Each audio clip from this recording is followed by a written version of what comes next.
ในระหว่างวันที่23หา24กรกฎาคม2026อยู่ที่สโมสรเมืองเวียงภูคาได้เปิดสุดฝึกอบรมความรู้พื้นฐานด้านการเมืองการปกครองให้แก่พนักงานขันตาเสงจำนวน30สหายที่มาจาก3ตาเสงของเมืองเวียงภูคา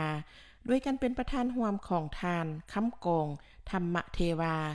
กรรมการคณะพรรคหัวหน้ากลุ่มอบรมคณะโฆษณาอบรมศูนย์กลางพรรคทานสิงไซวันคำกรรมการประจำพรรคเควงหัวหน้าคณะโฆษณาอบรมเควงทานนางเฮือยสมวังห้องเลขาพรรคเมืองเวียงภูคามีวิทยากรที่มาจากกรมอบรมคณะโฆษณาอบรมศูนย์กลางพรรคและสัมมนากรที่เป็นสมาชิกพรรคอยู่ขันตาแสงของเมืองเวียงภูคาพร้อมด้วยภาคส่วนที่เกี่ยวข้องเข้าร่วมทานสิงไซวันคำกรรมการประจำพรรคเควงหัวหน้าคณะโฆษณาอบรมเควงได้กล่าวว่าการเปิดสุดฝึกอบรมความรู้พื้นฐานด้านการเมืองการปกครองให้แก่พนักงานสมาชิกพรรคขันตาเสงในครั้งนี้แม้นมีความหมายความสำคัญและจำเป็นที่สุดเพราะเป็นการบุกทะลุทางด้านจินตนาการใหม่ให้แก่พนักงานสมาชิกพรรคอยู่ขันตาเสงเป็นการยกสูงความรู้ความเข้าใจและเป็นเอกภาพต่อแนวทางการเมืองของพรรคและก้าวไปถึงการจัดตั้งปฏิบัติที่ถูกต้อง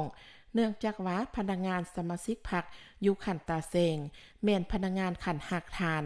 ที่อยู่ใกล้ชิดกับประชาชนเป็นขั้วโตระหว่างประชาชนกับองค์การจัดตั้งพรรครัฐเป็นผู้นำพาชี้นำประชาชนจัดตั้งปฏิบัติแนวทางการเมืองของพรรคนโยบายของรัฐที่วางออกฉะนั้นจึงเว้าได้ว่าการค้นคว้าหำเฮียนและกำแน่นแนวทางการเมืองของพรรคนโยบายของรัฐจึงเป็นปัจจัยสำคัญและเป็นปัญหากกการศึกษาค้นคว้าหำเฮียนทฤษฎีการเมืองแม้นมีความสำคัญและจำเป็นที่สุดต่อพนักงานสมาชิกพรรคหากประการเฮ็ดให้การจัดตั้งปฏิบัติหน้าที่เวียกงานให้มีความถูกต้องตามแนวทางการเมืองของพรรครัฐที่ได้กำหนดไว้ทั้งเป็นการยกสูงคุณธาตุการเมืองให้นักแน่นสร้างทัศนะการเมืองที่ถูกต้องมีสติระวังตัวต่อกลอุบายหันเปลี่ยนโดยสันติของพวกอิทธิกำลังปรปักษ์ตีถอยปัญหาทัศนะแนวคิดอัตวิสัยสร้างได้ทัศนะแบบแผนการดำรงชีวิตที่มีคุณสมบัติศีลธรรมปฏิวัติมีแบบแผนวิธีเฮ็ดเวียกมีลักษณะวิทยาศาสตร์ทั้งเป็นการยกสูงประสิทธิภาพของการปฏิบัติหน้าที่การเมืองให้สูงการฝึกอบรมในครั้งนี้แม้นจะเป็นการประกอบส่วนในการยกสูงระดับความรู้ทางด้านการเมืองการปกครองให้พนักงานอยู่ขันตาเสงให้สูงขึ้นอีกบัดกล่าวหนึ่งโดยเฉพาะแม้นสร้างให้มีทัศนะการเมืองนักแน่นประกอบส่วนอย่างต่างหน้าเข้าในการพัฒนาบ้านก็คือเมืองเวียงภูคาแขวงลูกน้ำทาให้มีบัดกล่าวเติบใหญ่ขยายตัวดีขึ้นเทื่อละก้าวโดยเฉพาะแม้นการจัดตั้งพันธุ์ขยายมติ04ทับกมสพว่าโดยการสร้างเศรษฐกิจเอกราชเป็นเจ้าตนเองมติกองประชุมใหญ่ครั้งที่12ของพรรคแผนพัฒนาเศรษฐกิจสังคมแห่งชาติครั้งที่10แต่นี่5ปี2030สู่ซนเฮ็ดให้พื้นฐานเศรษฐกิจแห่งชาติขยายตัวถูกต้องสู่ซนเฮ็ดให้พื้นฐานเศรษฐกิจแห่งชาติขยายตัวถูกทิศประชาชนมีรายรับปานกลางหาสูงและสามารถหลุดพ้นออกจากความทุกข์ยากเทื่อละก้าวพร้อมนั้นยังได้มอบรับใบอย่างยืนฝึกอบรมความรู้พื้นฐานด้านการเมืองการปกครองให้ตาเสงจำนวน30สหายที่มาจาก3ตาเสงภายในเมืองเวียงภูคาแขวงลูกน้ำทาโดยการมอบของทานค้ำโกงธรรมเทวากรรมการคณะพรรคหัวหน้ากลุ่มอบรมคณะโฆษณาอบรมศูนย์กลางพรรคทานสิงไซวันคำกรรมการประจำพรรคเควงหัวหน้าคณะโฆษณาอบรมเควงและทานนางเฮือยสมบังห้องเลขาพรรคเมืองเวียงภูคา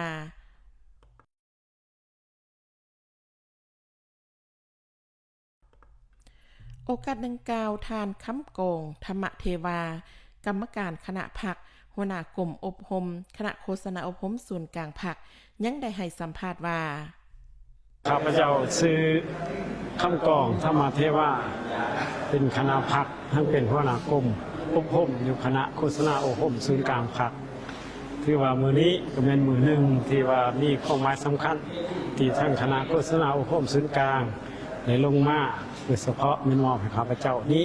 ลงมาเพื่อกับการฝึกอบรมให้พนักงานการนำของขันตะแสงโดยเฉพาะในคณะ